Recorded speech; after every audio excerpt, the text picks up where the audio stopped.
check my recording is from the right microphone. Yep. Okay, so that's good. Okay, so this is your new homework assignment. It combines several things that we talk about when we talk about subroutines in this homework assignment. The file is a little bit different, so we'll go ahead and download it and take a look at the pseudocode. I'm not going to trace this program, obviously, but I will talk about, I will use a sample program to demonstrate a kind of quote-unquote new concept that you need to understand for this particular homework assignment.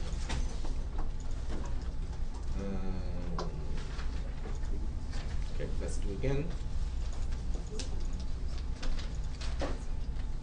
Okay, so this is the actual new homework assignment, and I'll just go ahead and zoom into the pseudocode first. Okay. Subroutine traverse is what you need to trace. Well, eventually you need to trace that one. There's also the main subroutine. The one part that we haven't done before, which is a new combination. Okay, it's a mixture of concepts that we already understand, and also a new concept that we have not seen together before. It has to do with A, which is a parameter passed by reference. Okay, so we talked about passing by reference prior to exam 2 already. So this is not a new concept. We have talked about that already. Any parameter that is passed by reference is an alias. In other words, it refers to other columns.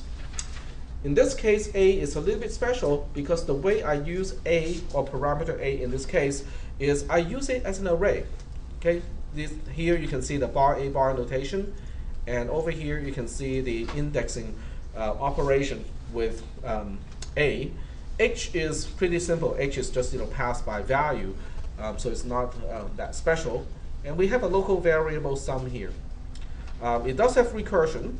Okay, so if you look at this line here, we do have a recursion, which is not really that different from the other types of recursion that we have seen in this class.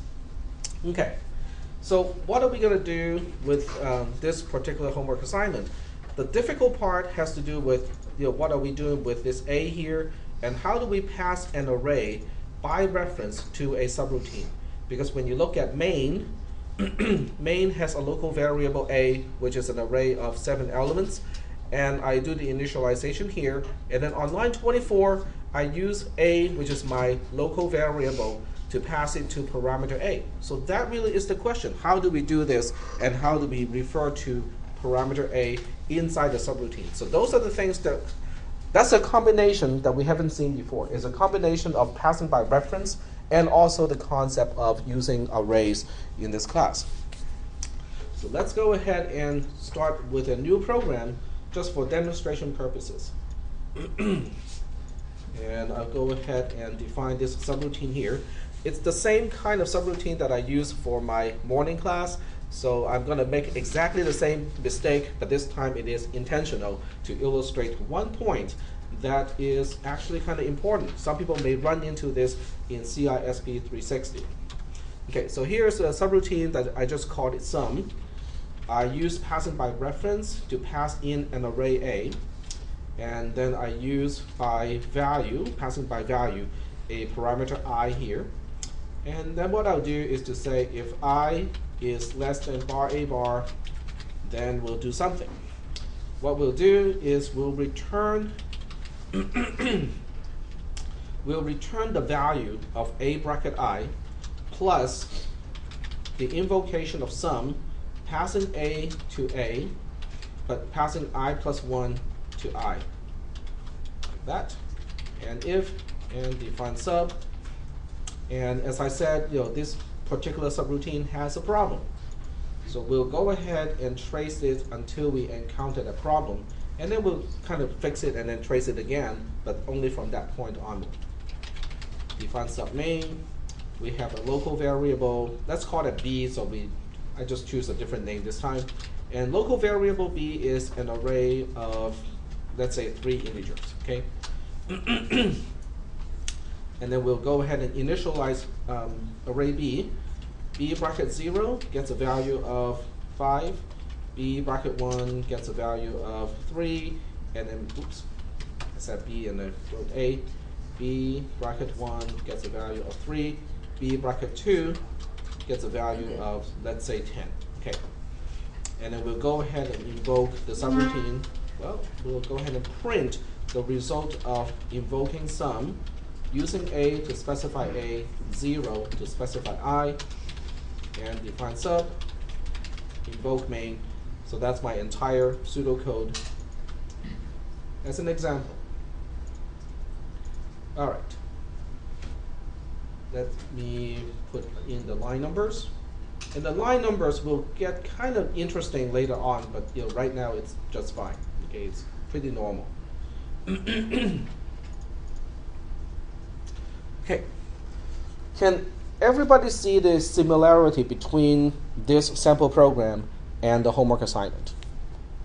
Okay, the one thing that we haven't seen before is not the return statement itself. It is not passing by value. It is not passing by reference itself. It is the combination of passing by reference and the concept of an array. So this has pretty much the same kind of element from that perspective as the homework assignment. So we'll go ahead and trace it on this side. And not much is going to happen until we get to the subroutine invocation.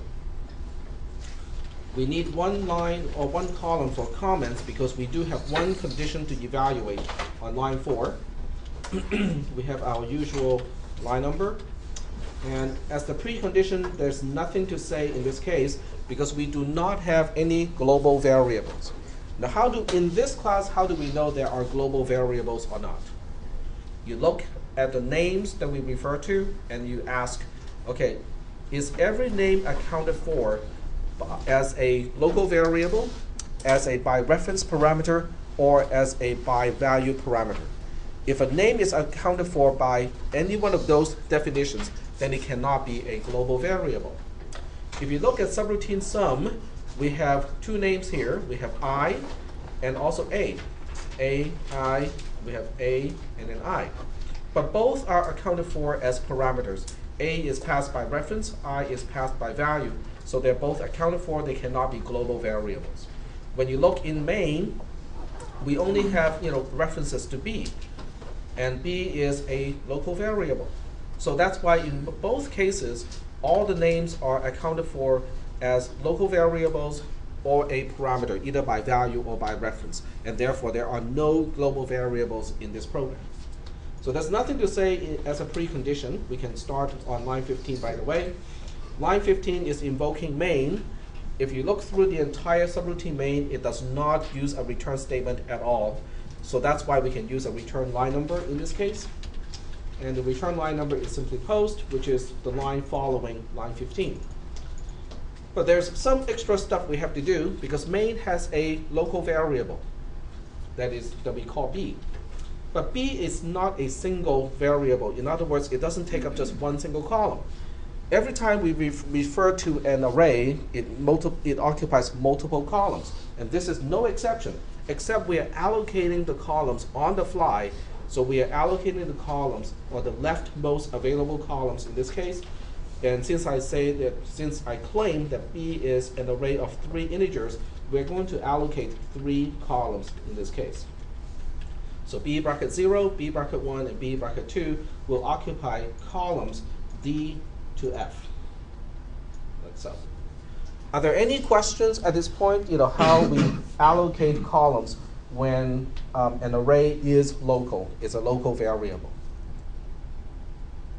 No questions? Okay, so it's kind of like an extension or a combination of concepts right here, because we talked about local variables are allocated on the fly per invocation, and here we have an array that is allocated on the fly on a per invocation basis. And just like any other local variables, when you have an array that is locally allocated, you also have to make sure that each column starts with an unknown value. So this concept also applies to an entire array when you have an entire array as a local variable. Are there any questions about these concepts? It's a combination, except it's not that tricky. The trickier part is on line 13. So now we can continue execution in the subroutine starting on line 10. Line 10 is pretty simple. In fact, line 10, 11, 12 are all pretty simple. B bracket 0 gets 5. B bracket 1 gets 3. And the B bracket 12 is getting 10. Okay, so we are just initializing values into the array. Line 13 is the one that is kind of tricky, because how are we going to pass an array by reference to a subroutine? But before we even try to answer the question, we have to look at line 13 and say, well, I know that we have to invoke the subroutine sum, but when subroutine sum is done for this particular invocation, we still have some additional things to do on line 13. We cannot just continue onto line 14 right away. So as a result, instead of using return line number, we have to use return info, because we are returning back onto line 13 to finish some unfinished business on line 13. The way we write or we construct this return info column is the same way as before. We write down line 13, which means when this particular invocation of sum is done, we have to get back onto line 13 and finish some operation on line 13, which involves the printing part. The invocation of sum is replaced by a single question mark because it is a placeholder for the return value of sum in this case. So that's how we set up the return info column. This part is not new. This is pretty much the same way we set up return info as discussed before exam 2. We have two parameters in this case to set up. We have parameter A and parameter I. I'm just going to allocate one column for parameter A and one column for parameter I. And you can see that even though A is an array, we only use one column to represent it because it's an alias. But I'm not going to talk about this here yet. I will talk about the easy one first. Parameter I is passed by value, and I use the expression 0 to specify parameter I, and therefore parameter I as a by value parameter is getting an initial value of 0. That part is no mystery. We talked about this already. So the big question is really here. Okay, the big question is, how are we passing an entire array by reference to a subroutine? Okay, well, the way we're doing this in this class is simply to say A is also known as, in this case, column D to column F. In other words, you use one single column as a reference to multiple columns. Okay. Are there any questions about this one? That's the only tricky part. Okay, the way we utilize array A inside sum is going to be not that tricky. So if there are any questions, I think it's going to be here. Instead of having a call number of a single book, now we have a range of call numbers to refer to multiple books that are contiguous to each other. The actual way C++ does this is a little bit different, but in this class, we'll just go ahead and use this method. Are there any questions at this point? Yep, go ahead. So, would a range of locations be able to be in one memory location since we're putting in one column? The trick is the array B, is actually not a single thing, and it's not really just 3 columns either. It actually has the 3 columns, but it also contains a size or number of elements in it that is quote-unquote hidden, that we usually do not see. So when we have a reference, we're actually referring to the object itself that contains that information. But in this class, we'll just kind of simplify and say that, okay, here's an alias, but it's not an alias of a single column, it's an alias of multiple columns in this case. Okay. Yeah, so it's definitely a simplification of concepts in this case. Yep. How do we know that A is an array? That's a good question. Formally, what we usually do is we put, something like this here, so that we know that A is an array. But in most scripting languages, you can actually do it just the way that I do it here, because by context, it is used as an array. And also, by the way I pass parameters to sum, I'm using an array to pass to the subroutine. So that's why, even with a scripting language like PHP and Perl, particularly PHP, because Perl has special symbols to refer to arrays. But with PHP, it does, by the time you execute the code, it has to be an array. Otherwise, it will give you a runtime error. Okay, those are all good questions. In this class, we have to simplify a few things, to kind of, so that it doesn't become too difficult to deal with. Okay. Are there any further questions? Yep.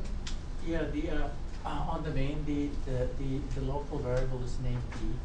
On the invoke, it says sum a. So is a just means the array, or okay, that was my typo. Sorry. Oh, okay. Okay. So maybe that was the reason why you guys are asking the question. Okay. Yep, that was my mistake. Yep. I have to use b to specify the argument. Yep. Okay. Any other questions? No other questions? All right. You can still use the Stargate analogy to understand this. We still have one single Stargate, except the other side of the Stargate is no longer a single coffee mug. It is now a box of coffee mugs. Okay, so it still works in that sense, because it's still a portal to somewhere else, except what you're reaching out is no longer a single coffee mug. Instead, it is a box, and inside the box we have 3 coffee mugs now. Okay, are there any other questions about this line when we execute line 13? Questions? Okay. So after line 13 is set up columns G, H, and I, it is time to get into the subroutine, and this is a good time to split the screen. Like so. Well, maybe actually I need a little bit more because I need comments to be available. And this return line number does not need to be there, so this would be the way to split it. So after this, we continue execution in the subroutine starting on line 4. And line 4 wants to find out, is I less than bar A bar? Okay. So let's take a look at this really kind of simple expression, but we will try to figure out how it is done. I is easy because I is a pass by value parameter. It has a value of 0.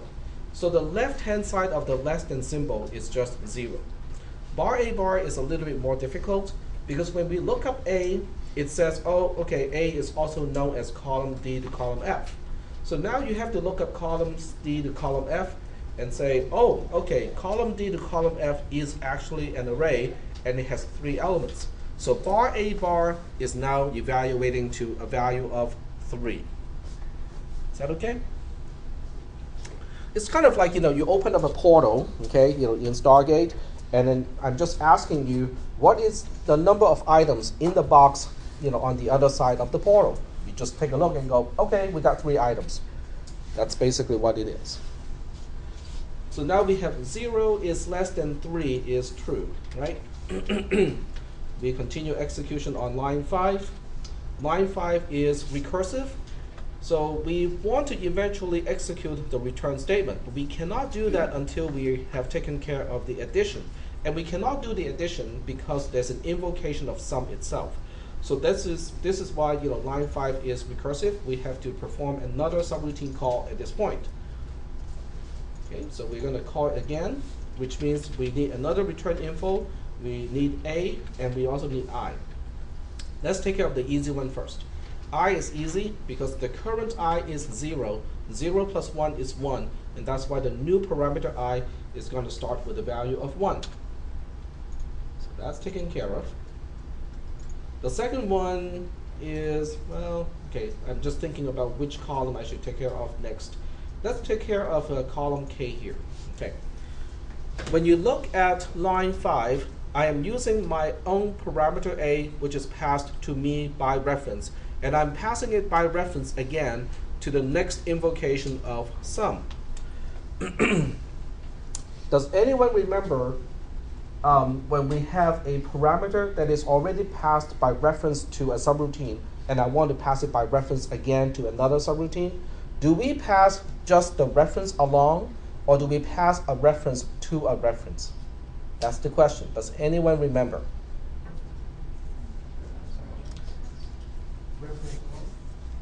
Reference alone.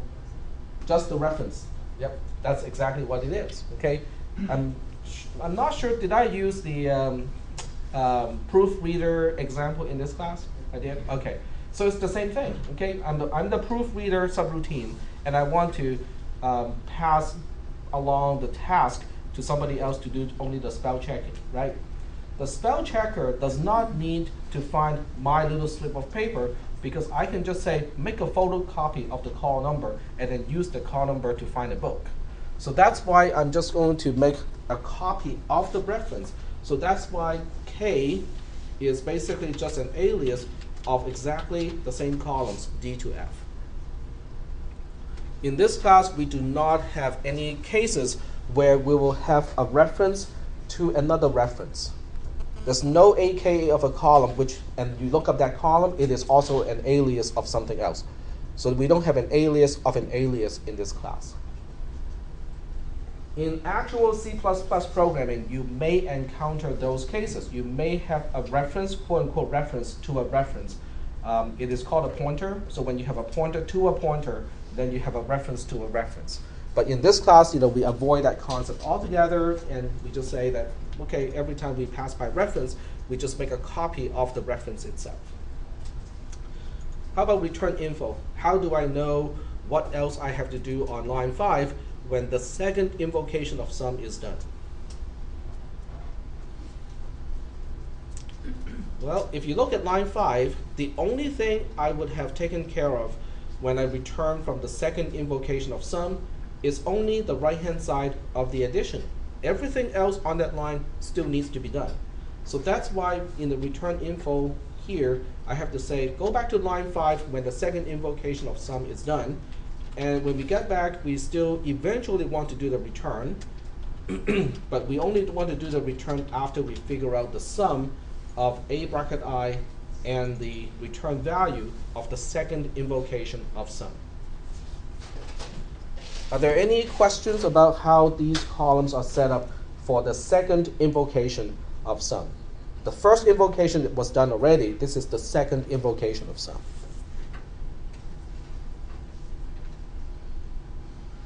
No questions?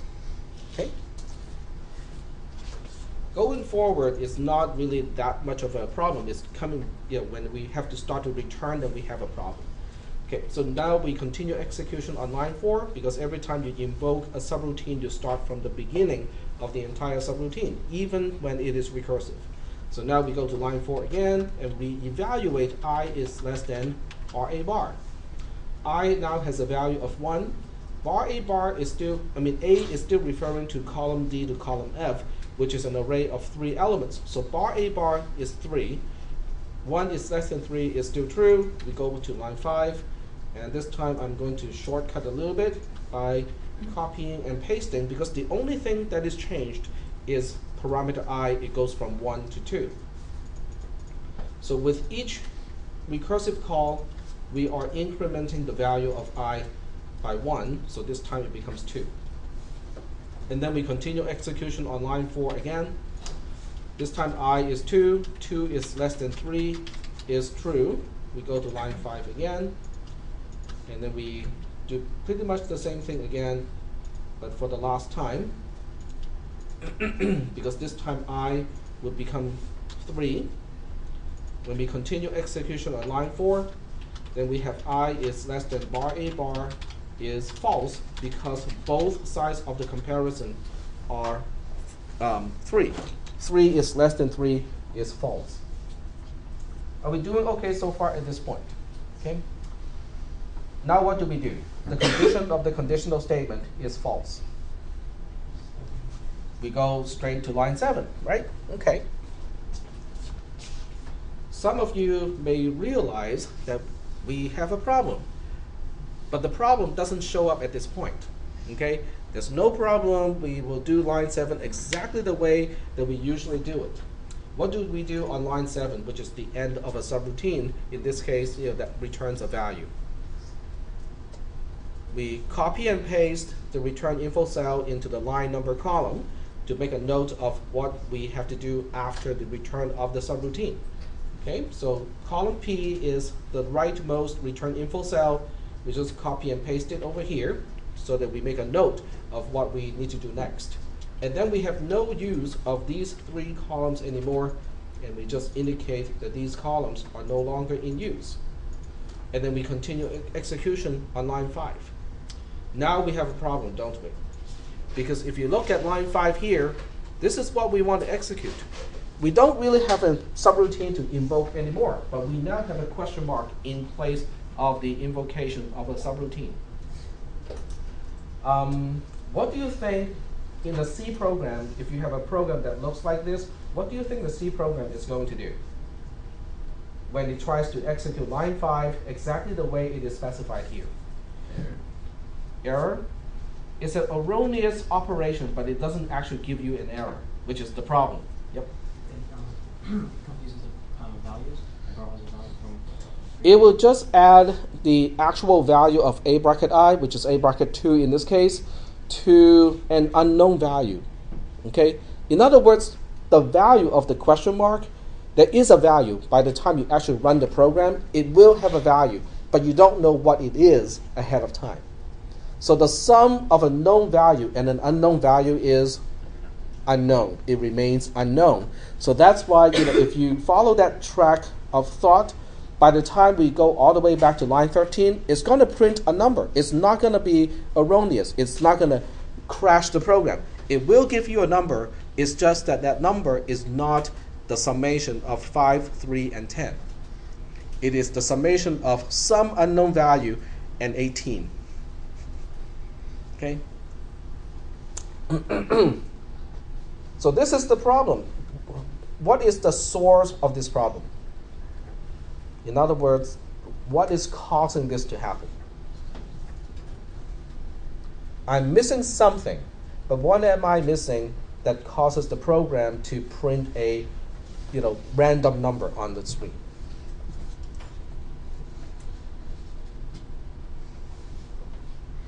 What do we normally do before we get to the end of a subroutine that returns a value that is missing here? It's not returning sum. It's not. It didn't have a chance to change the question mark to an actual value, did it? In other words, we did not execute a return statement before we get to the end of the subroutine. That's the problem. Okay. So how do we fix it?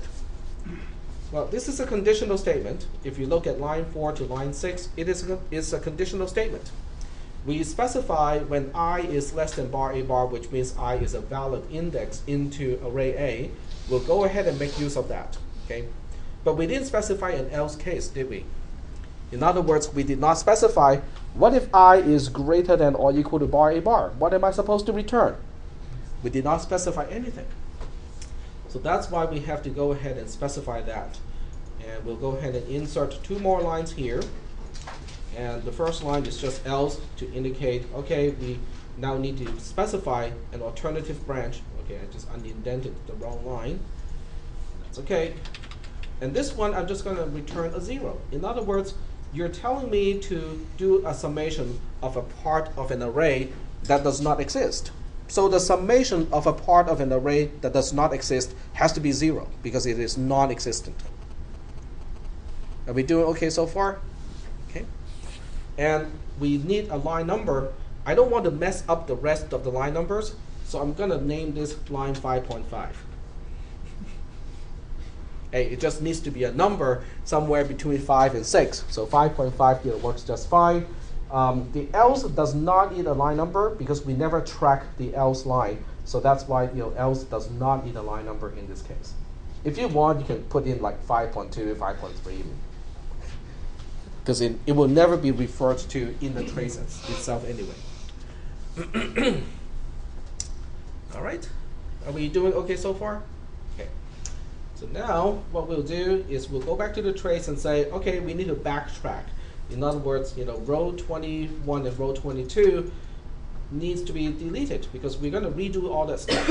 Because now that the condition of line 4 is false, we want to continue execution on line 5.5.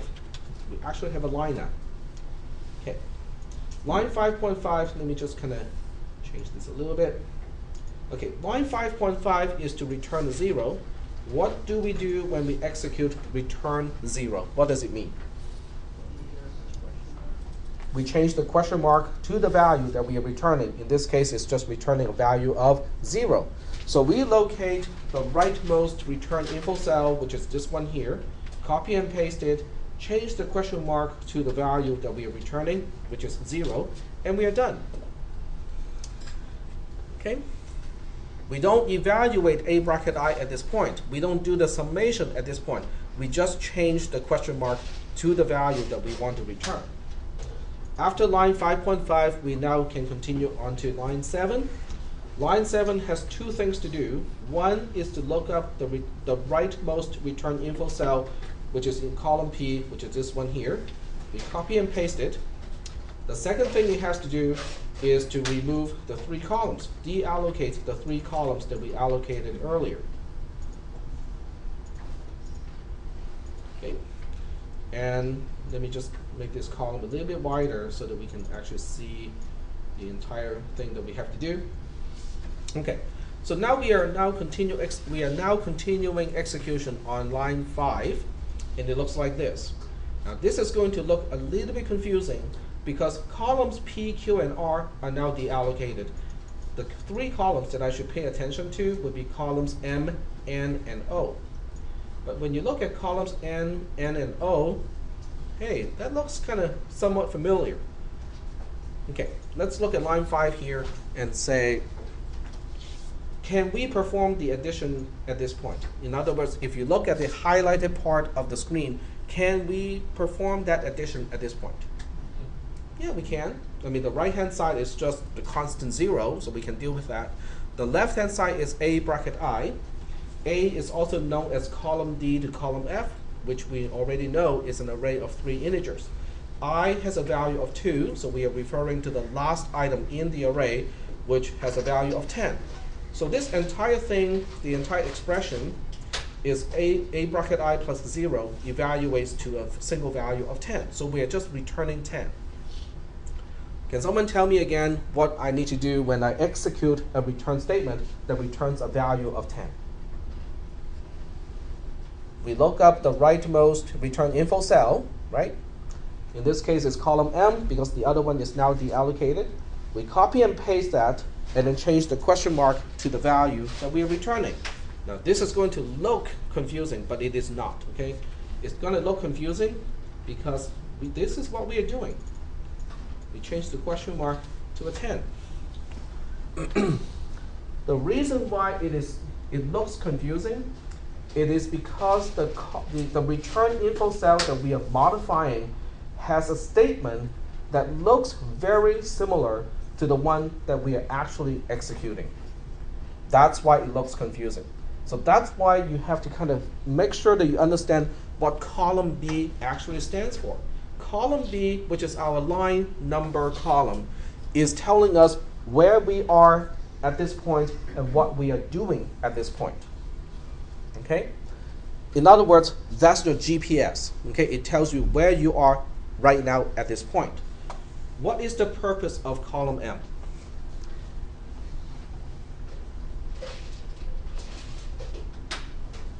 It's a return info cell, right? It's a return info which is related to a return line number.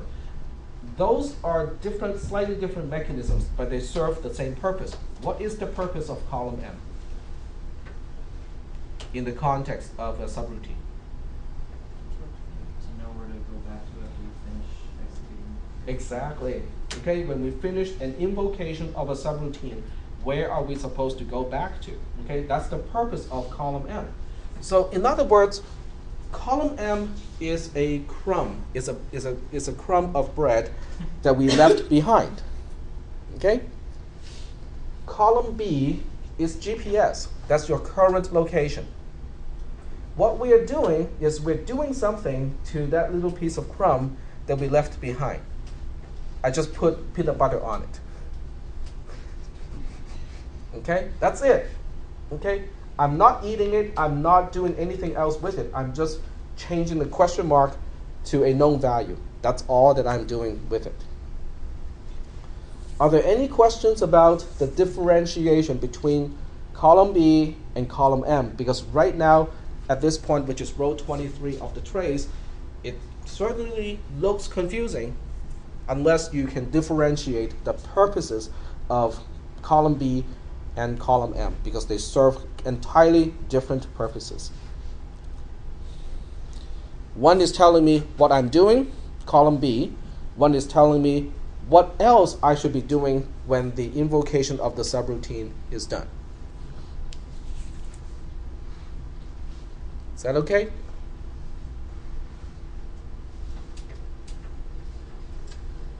Okay. So I'm kind of assuming this is okay. If it's not okay, you have to kind of let me know. Okay, we are not. I'm not getting it. We have to kind of backtrack and figure out something else. Okay. All right. So assuming this is okay, this is what we're executing. Going from here to here is the result of executing this statement. Well, now that that statement has executed, I can continue. After line 5, we go to line 7. And line 7 is going to do exactly the same thing as last time when we executed line 7. We look up the rightmost return info cell, which is this one here. We copy and paste it, basically to make a note of what do we do after this invocation of the subroutine sum. This is a reminder of what else I have to do on line 5. After that, I have no use of these 3 columns anymore. We just go ahead and deallocate all 3 columns, and then we can continue execution on line 5. But this is the line 5 that I'm executing. Columns M, N, and O are now deallocated, which means my current context is established by columns J, K, and L. I'm executing this statement, which makes use of this cell, the return info cell, and change the question mark to a particular value. The question is, what am I changing that question mark to? Well, I'm changing the question mark to a bracket I plus 10. Because return a bracket I plus 10 is what I'm executing at this point. 10 is fine, okay? 10 is all done. What is a bracket I at this point? What is I? What is the value of I at this point?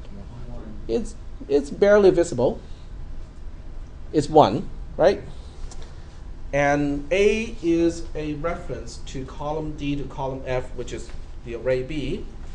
When you look up B bracket 1, it has a value of 3. So that means at this point, this is going to B bracket 1, which has a value of 3. And this is just 10. 3 plus 10 is 13. In other words, we are now executing return 13. And the effect of executing return 13 is to locate the rightmost return info cell, copy and paste it, and then change the question mark, which is the placeholder for a return value, to the actual value that we are returning, which is 13 in this case. Are we still doing okay so far? Okay. And once we execute line 5, we can now continue execution in the subroutine onto line 7, which is going to be pretty much the same thing. Look up the rightmost return info cell, copy and paste it, okay, make a note where we are supposed to go back to, and then deallocate the 3 columns that we allocated for this invocation, and then continue execution, using the line number column. And this is now my context. My context is now established by columns G, H, and I. I'm executing this particular statement. 13 is all done, okay, just a single number. We just have to find out what is a bracket I at this point. I has a value of 0. A bracket 0 is referring to B bracket 0 because A is a reference to array B. and it has a value of 5. So this portion, a bracket I, evaluates to a single value of 5. We're adding that to 13, which makes 18. We are now executing return 18. When we execute return 18, we are going to do exactly the same thing as the previous 3 times, which is to locate the rightmost return info cell, which is now column G, copy and paste it, change the question mark to the value that we are actually returning. In this case, is 18, and we are done. Okay. And after this, we continue execution on line 7, which means we are making a note of what else we have to do after we return from this invocation of the subroutine. We are supposed to go back to line 13 and finish the print statement, but we're not going to do it now. We just make a note. And then we have no use of these 3 columns anymore. We deallocate these 3 columns.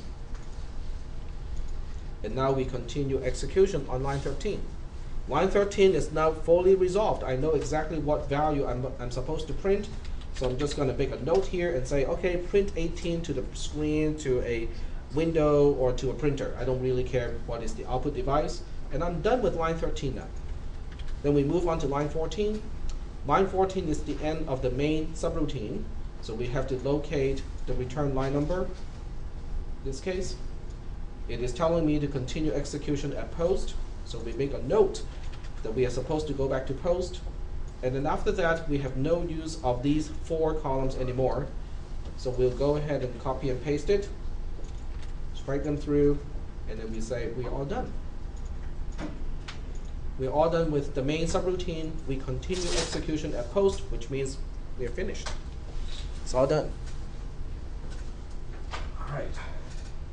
I'm hoping that you guys can see the similarity between this algorithm and the one that you need to trace as your homework assignment.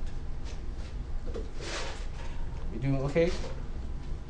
Okay, I can see that there are a few, I can see from the looks that you may not be 100% sure, how to deal with this. So what I'll do next is we'll go back to the simplest kind of return statements. Non-recursive, no conditions, none of that, stuff. But this time it's going to look like this, okay? So we'll have define sub 1, okay? It returns a single value of 1. And then we'll define sub 2, which does not return a value of 2. It returns 1 plus the invocation or the return value of invoking 1. And just to make it more fun, we'll do define sub 3, and you know what it's going to do, right? Return 1 plus invoke 2, just like that. And all we're going to do is to say print invoke 3. We already know the actual behavior, what it's going to output, but we want to know how it is traced. Okay. I hope this particular pseudocode is significantly less complicated than the previous one, but yet it has the same kind of stuff in it, doesn't it? In other words, we have the same characteristic of having a invoke on the very same line as a return, except this one is not recursive. Okay, none of these subroutine is calling itself, but it has exactly the same kind of behavior. So I'm going to trace this just so that we are clear on the concept of how to deal with a return statement that contains an invoke on it, because I think that can be a source of confusion. So we'll go ahead and trace this one. We don't even need comments in the, well, we do because we have one print statement, so we'll just do the allocation, but there's nothing to do until the very end. Okay, line number is start with precondition. There's nothing to say. There are no variables nor parameters whatsoever. This program has no local variables, no pass by value parameter, and no pass by reference parameter, no global variables either. It's really just demonstrating the concept of returning values. We start execution on the first line that is outside of the definition of a subroutine. In this case, it's line 10. And line 10 has a return info now, right? Why do you think when we execute line 10, we have to allocate a column, but instead of return line number, it is now return info? Why do we need a return info here? Because we're still unclear on what we're printing. Exactly. We have to go back to line 10 to finish up the operation. Okay, so that's why we need to allocate a return info cell instead of return line number cell here. So we have to go back to line 10 and we say, well, we know that we're supposed to print something, but by the time we're done with this invocation, we should know what we're supposed to print. So the question mark should be filled when we are back to line 10. There are no parameters to set up, so we don't need column D, E, or F. And then we continue execution in the subroutine that we are invoking. In this case, because we're invoking 3, we go to subroutine 3, which only has one line to do something useful, which is line 8. All right, and so now we execute line 8, or try to execute line 8. Line 8 actually has 1, 2, 3 things to do. The first thing it has to do is to invoke 2. The second thing it has to do is to add 1 to the return value of 2. And then the third thing it has to do is to actually do the return. I cannot do the last 2 operations until I know what invoke 2 is returning. So that's the first thing I need to do, is to invoke 2. Once again, we need to allocate a return info cell because we're going back onto line 8 to finish up some operations on line 8. So we have to say, okay, when we are done with invoke 2, we have to continue execution on line 8. What is left to do on line 8 is the return part of it, and also the addition part of it. The invocation itself is replaced by a single question mark as a placeholder, like that. Once we set up return info, there are no additional columns to set up because 2 as a subroutine does not have local variables nor parameters. So now we continue execution on line 5, which is the first line in the subroutine 2. And that is also, has the same pattern. So once again, we need return info cell because we need to go back to line 5. When we are done with invoking 1, we have to go back to line 5 so that we can finish up the addition and also to finish up the return part of the statement. Since we're invoking 1, we continue execution in the subroutine 1 on line 2. Line 2 is return 1, which is just returning a single value 1, which means we look up the rightmost return info cell, copy and paste it, and specify, A, 1 is supposed to return a value of 1. I don't care what line 5 is going to do with 1. I'm just telling you, change the question mark to a 1. The rest we'll do later. Okay? After line 2, we get to line 3. Line 3 is the end of subroutine 1, which means 2 things to do. One is to look up the rightmost return info cell, make a note, and say, this is what we need to do next. Okay? But we're not doing it just yet. And then the second thing to do is to deallocate the column for the invocation of 1 in this case, so that this column can be reused if we need to use another column later on. Then we will continue execution based on the note that we left behind earlier. So we are now continuing execution on line 5. The line 5 is now just return 1 plus 1. We can do 1 plus 1, it is 2. So this statement becomes just return 2, returning a value of 2. We are now executing the statement return a value of 2, which means we look up the rightmost return info cell, copy and paste it, change the question mark, which is a placeholder, because now we know exactly what the value is supposed to be. We just say, okay, we don't need to use a question mark anymore because we know exactly what it is.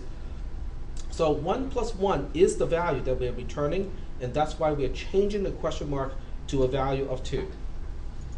And that's all we need to do on line 5. Then we move on to line 6, the end of the subroutine. 2 things to do. Look up column D and say, this is where we need to go and continue execution. And then the second thing we do is to say, oh, we don't need column D anymore, and so it is now deallocated. And then we continue execution on line 8.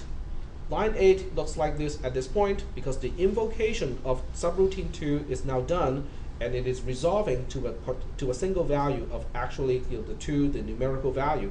So now we can say, oh, okay, we know how to add 1 to 2. It is 3. So we are actually executing return 3 in this case. To return 3 is to copy and paste the active, rightmost active return info cell, change the question mark, which is our placeholder, to the value that we are returning, and that's it. That's all we need to do on line 8. After line 8, we continue on to line 9, which means we have to make a note of what we need to do next, and then we have no use of everything that we allocated for this invocation. And then we continue execution on line 10. Line 10 is just printing a value of 3 at this point. Sure, we can do that.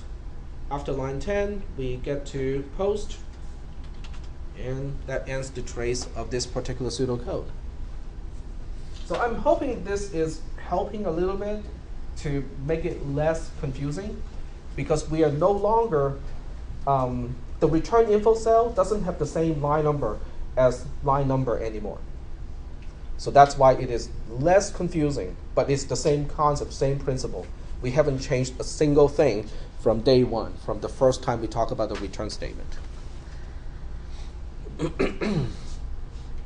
Are there any questions about this one? No, yep, go ahead. So before, when the return info and the line number were the same, is that because it was recursive? Yes, it is. That's exactly the reason, because it is recursive. Because if it's not recursive like this one, then the return info cell would contain a line number that is different from yours, because it's not coming from the same subroutine. Yep. And that's the reason why the other one looks confusing, because we are copying and pasting a return info cell that looks almost identical to the statement that you're actually executing. So the confusion is, which one am I executing and what am I doing with the other one? Okay, are there any questions? At the risk of boring myself and the entire class, let me just ask this question. What do we do when we execute a return statement? Let's say it's return 5. Okay, what do we do with return 5 when we execute it? You replace the question mark. And Well, first of all, we have to find out which return info cell we are supposed to change, right? So which one do we change? The rightmost active one. So it has a return info cell, and it should have one single question mark, right? So what do we do next? you replace that question mark. We copy and paste it first, and then we replace the question mark with the value that we are actually returning. What if that return info cell that looks identical to the statement that I'm executing? We don't care. We don't care. We have a tunnel vision of only the question mark. Okay? If it looks exactly the same as the statement that we're executing, who cares? I don't care. We just change the question mark to the value that I'm returning. I'm done. I don't look at it anymore. Okay? That is the number one reason why people get slightly confused when we deal with returning a return statement that also includes an invoke inside it. Okay? So are there any questions about this particular sample program? Because I'm hoping that this one will help clarify some of the confusion from the previous one. Question? No, okay. If there are no questions, then we are going to move on. Okay? All right. So we are now moving on to the exam 2.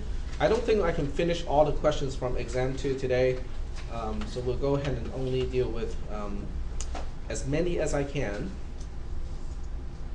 So we'll go back to, I'm going to borrow the exam from the other class because the first 4 questions are actually pretty much identical between the 2 classes, but they're not exactly the same. Okay, so get to you cannot get to this one because it's actually in the other class. Okay, there we go. Exam 2. And the first question is the pre and post condition one. Okay, so here is something that should look similar. I think in this class it's almost the same, but not exactly the same. Okay, so we'll start with this one. The approach is the same. The first thing you have to do is to say, well, I'm given the post condition that right after line 5, x equals 5, y equals 4, and k equals 2. That's the known condition after the entire conditional statement execute. So the first thing I want you to do is to figure out what is pre-1. In other words, can you tell me what is the condition right before line 1 executes, other than true? Other than, yeah, we started on line 1, okay? Because if you say pre-1 is true, that's pretty much all you're telling me is, yep, we somehow started on line 1. Okay, so let's go ahead and try to do this step by step. In your answer, you don't have to do this step by step. In other words, I'm not going to knock points off because you did not explain to me how you got to pre-1. But I would do this step by step, just so that I can leave notes to myself, to explain my own reasoning. Okay. So we know that post 5 is the following: x equals 5, y equals 4, and k equals 2. Okay, that's all given to me. All right. Post 5 is after the two branches merge. So the first thing I want to do is to go back up one step and say, well, that could be the result of line 2. That can also be the result of line 4. Is that making any sense? Okay, so I'm just looking for a dryboard marker. I don't have one. Under your papers. Hmm? In your box. In my box. Oh. Okay, I hid one. Okay, so a conditional statement looks like this. Okay, I'm just trying to simplify the drawing of one at this point. This is post 5. I know that after the two branches merge, that x has a value of 5, y has a value of 4, and k has a value of 2. But that could be the result of this branch, can also be the result of this branch here. I don't know, whether one is possible but the other one is not at this point. So all I can say is, hey, it is possible that post 4 is post 5, which means it is x equals 5, y equals 4, and k equals 2. Let's just focus on this one, okay? So after line 4 executes, somehow I got to this result here. If this is the post condition of line 4, is there a way to tell me what is the precondition of line 4? In other words, after I subtract the value of k from the value of x, x somehow ended up with a value of 5. Can I reverse that operation and say, if that is the case, x must have this value before line 4? Is there a way to reverse it? Okay, so how do I reverse it? X has a value of, has to be 7, right? Because after subtracting 2 from x, it becomes 5. So before I subtract 2 from it, it should be 7. Any best roll sheet? I don't have a row sheet anymore. We are past the last day to drop from the class. So I cannot drop anyone in this class anymore, and neither can you. So we are all locked in now. And don't get used to having the last day to drop like 3 or 4 weeks before the end of the entire semester. When you move on to UCs or CSUs, I think it's usually within 2 or 3 weeks, something like that. Yeah. So don't get used to it because it's not going to be the same, in a 4-year university. Yep. In our exam was k equals 2 or 3. Say it again. In our exam was k equals 2 or 3. It's probably 3. Yeah, so this is borrowed from the morning class. Okay, but it's the same kind of question. So you just have to apply your reasoning, just tweak it a little bit, but it's the same kind of reasoning. Okay, but there's one more thing that I can say about pre-for, because line 4 is also the first line of the else branch, okay? And that has a significance because pre-for has to match this condition too, or I should say the negation of that condition. Because if x is actually less than y, I would not have ended up on line 4. So that means it has to be not the case that x is less than y. So I have to throw that in, okay? This is something that I have to throw in because of the structure of a conditional statement. But is that going to cause any problems in this particular case? In some cases, it can cause problems. It can cause a contradiction. But in this case, is it causing any contradiction? No? Okay. So if it is not causing any contradiction, and since this is not a logic class, I will take this particular answer as the answer. Okay? If you want to show the steps and you say, okay, I can only work my steps up to this point, that's good, okay, as a precondition of line 4. Not a problem. So now we have post 2. Post 2 can use the same reasoning and say that, well, since we know after we merge, post 5 has that condition, but we could have come from the end of line 2. So that's why post 2 can be the same as post 5, which is, well, the same thing. X equals 5, y equals 4, and k equals 2. Can I reverse this back to pre-2? If you look at the nature of line 2, it looks kind of the same as line 4. It's reversible. So this means after I add 2 to x, x became 5. So what should be the value of x before I add 2 to it? 3. Okay, so that's why x equals 3, and y equals 4, and k equals 2. Okay, but there's one more thing I also know for sure, because line 2 is also the first line of the then branch. That means the precondition of line 2 also needs to meet the condition of the conditional statement, which is x is less than y. Is that causing any type of conflict here? Nope, it's not causing any conflict, so I can keep the entire thing. Okay, so now we have pre-2, which is the precondition of the then branch. We have pre-4, which is the precondition of the entire else branch. Can I figure out what is pre-1? It's just the disjunction of the two. Because what I have here is pre-2 is here, pre-4 is here, and I want to figure out what can possibly be here. Well, since both branches merge back into line 1, it can be one or the other. Okay? So now the whole thing looks kind of nasty because now we have this or that. Because one looks like this. Okay, that's actually pre-4.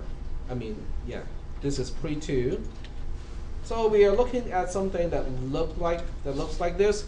If someone tells me this is the precondition of the whole thing, I would just say, okay, that's fine. I would take it as an answer. Not a problem.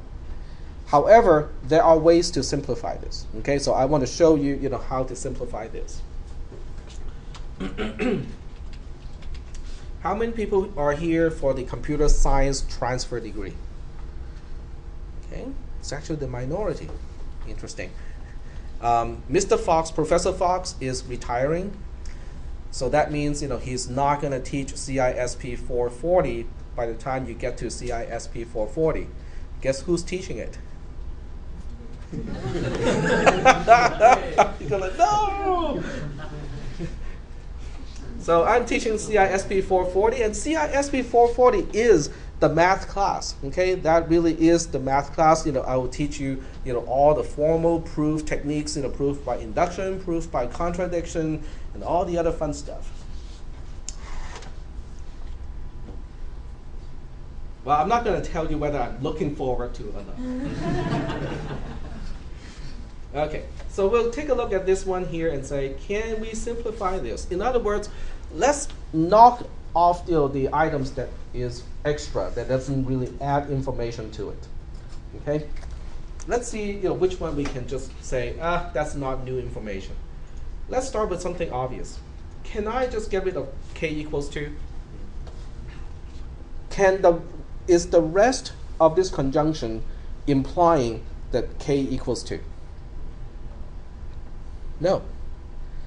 Just knowing that x equals 3, y equals 4, and x is less than y doesn't tell me a single thing about k. So k equals 2 is essential. There's no other way to say that k equals 2 in the conjunction. Okay. What about this one? Can I get rid of y equals 4?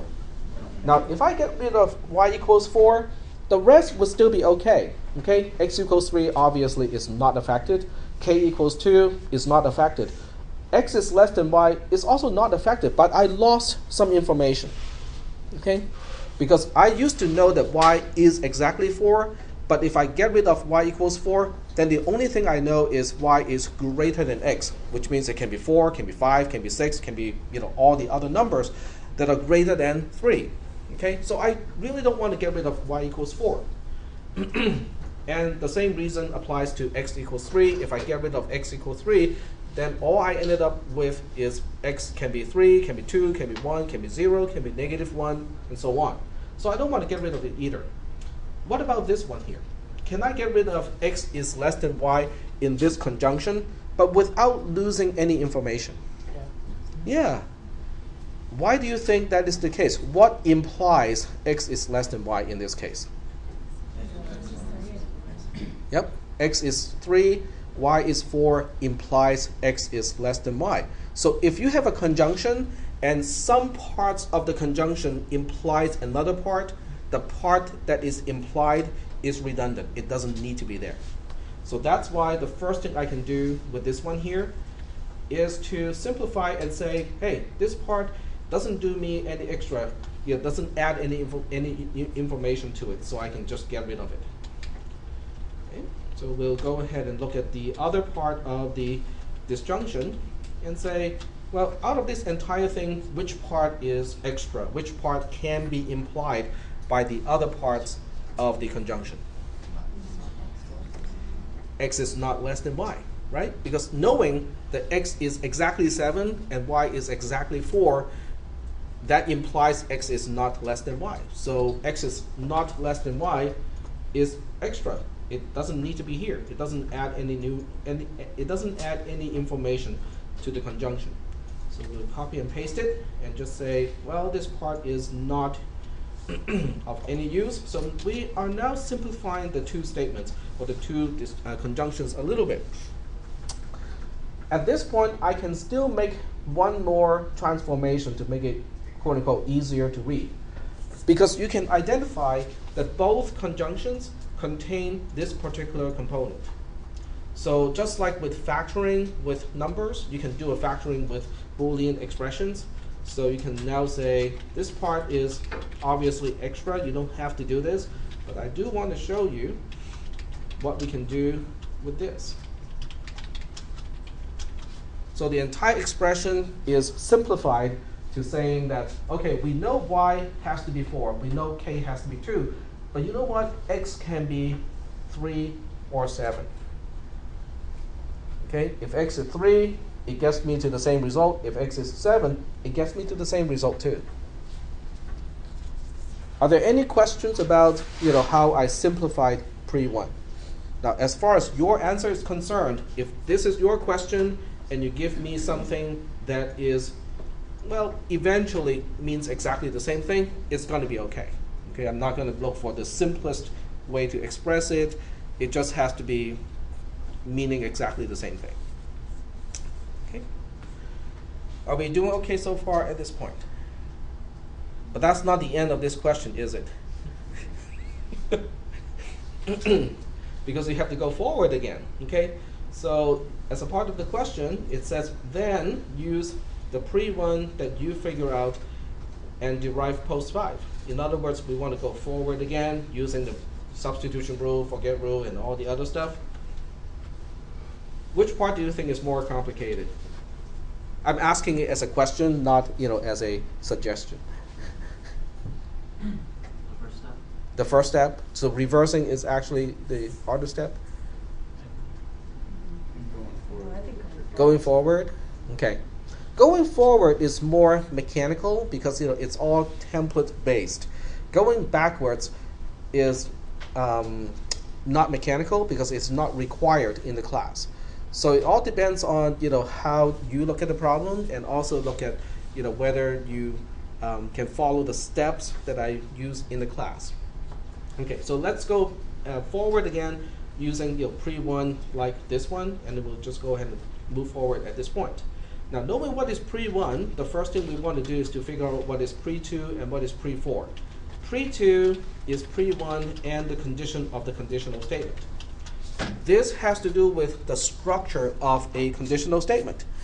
It's because between line 1 and line 2, there's nothing that can change the value of the variables in this case. So that's why pre-1 still has to be true when I get to line 2. But if that is where I'm going, it also implies that x is less than y has to be true, because otherwise I won't be going to the then branch of the algorithm. So after that, it's really just a matter of copying and pasting. So we'll just take the simplified version, and then we say and x is less than y. If you just give me this, it's fine. Okay, it is correct, even though certain improvements can be done here. Because if you look at this whole thing, because we have x is less than y here, and it is using a conjunction to connect to the rest of the expression, and yet on the other side we have, oh, maybe x can be 7, but we know y has to be 4. So that means if you want to do a simplification, you can get rid of this at this point. Okay, you can safely get rid of this part as well as this part here at this point, because this one can be implied and this one is conflicting with x is less than y. Okay, but if you don't do this, if you do not do the simplification, that's fine. We'll just leave it the way it is. And we can do about the same thing with pre-4. So pre-4 is the same as pre-1 and the negation of the condition of the conditional statement. So once again, we'll go ahead and just do a copy and paste here. Just like that. Okay. How do we go from pre-2 to post-2? If you want to go from pre-2 to post-2, it has nothing whatsoever to do with the rest of the algorithm. You can get pre-2 wrong entirely, okay? But if you say, oh, pre-2 is the right-hand side of line 2 is reversible, then you get points already, even though your precondition is entirely off. Okay? So if you just tell me that the right-hand side of line 2 is reversible, f of x is x plus k, the inverse function of that is x minus k, that's worth points already. Because that is a reason to use a particular operation. Which operation should we use? Use the substitution operation. Okay? And then you have to say, how do we relate the precondition of line 2 to the post-condition of line 2? This is a template. Okay? I have used this template many times in this class. The post-condition of this line is a substitution of the precondition of the same line. We locate the variable that is being changed on that line, which is x, and we substitute every occurrence of x with f prime, the inverse function, applied to x. And then you can just go ahead and expand this. I know this is going to be a little bit tedious because we have a fairly long precondition here. So we take every single x and we replace it with x minus k in this case. And step 3 is really just doing it, right? X minus k equals 3. Or x minus k equals 7. Close parentheses. Y equals 4. K equals 2. And x equals k is less than y. If you just go ahead and mechanically replace all occurrences of x with x minus k, I'll give you the full points for that particular part of the question. Even if your precondition is wrong, if you do this step here, I'll give you points for this particular step. And that's why you have to show the steps, because the steps are the part that actually worth points. It's not the final answer. It is the steps that are important. Okay. Any questions about this part? Now, knowing what is post 2, I'm going to kind of shortcut a little bit here. Post 4 is going to be almost exactly the same thing, except instead of x minus k, it is x plus k. Instead of x plus k is less than y, it is not the case that x plus k is less than y. So I'm just going to shortcut the whole thing because I want to get out on time. Oops, wrong place. Paste it here. So instead of all the minus, we have the plus.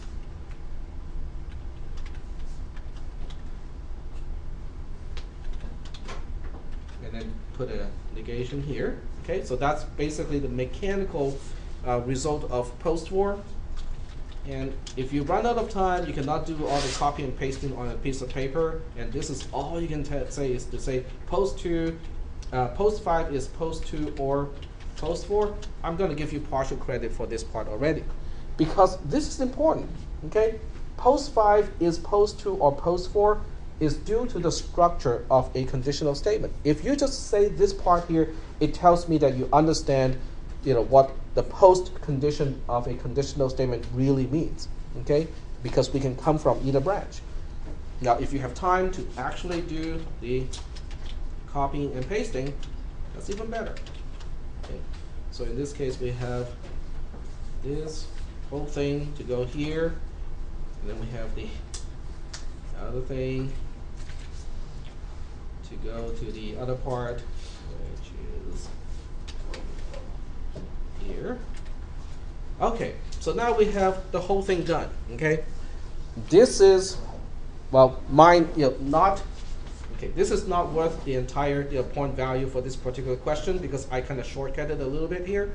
But that's what I'm looking for. Okay, I'm looking for the derivation going forward. But what if? But this doesn't seem right. Okay, this post 5 that I'm deriving from the pre-1 that I figure out is a huge mess like this. Not quite like what is given to me. What is the problem here? Is there a problem, first of all?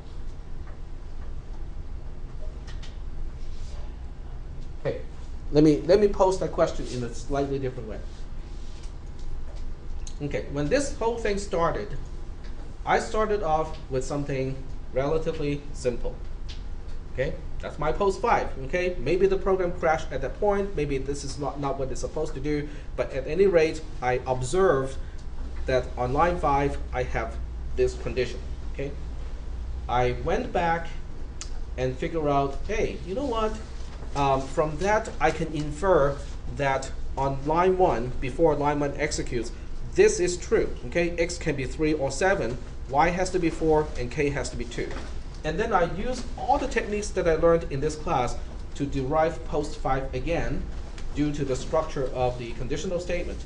And I ended up with something that is really messy, big, huge, and messy.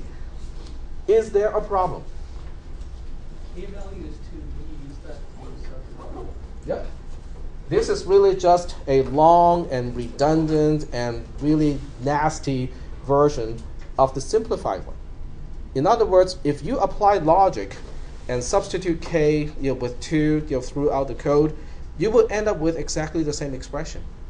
Now, you don't have to do that step. Okay? If you just say, well, mechanically speaking, I end up with this post condition, leave it the way it is. That's worth 100% of the point value for that part already. I don't need you to go all the way back to this form.